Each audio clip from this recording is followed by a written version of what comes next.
Why should I play the Roman fool and die on my own sword, while I see lives the gashes do better upon them? Turn, hellhound, turn!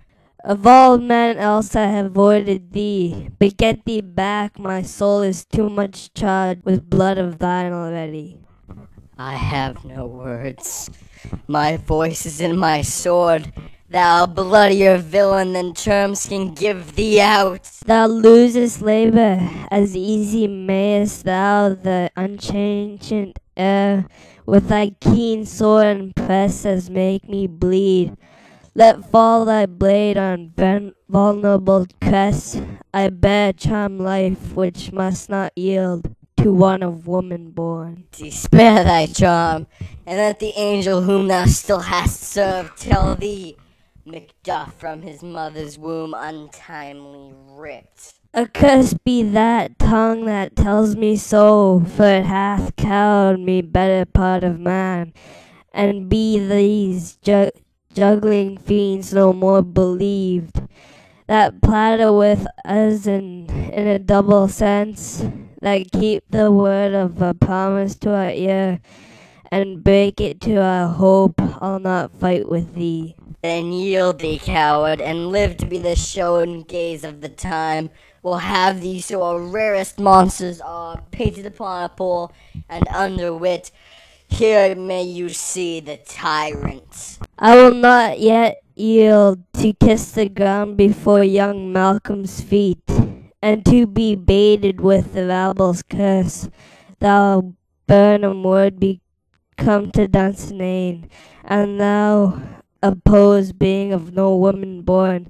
Yet I will try the last before my body. I throw my warlike shield, lay on Macduff, and damned be him that first cries, "Hold enough!"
I would thy friends we miss were safe arrived.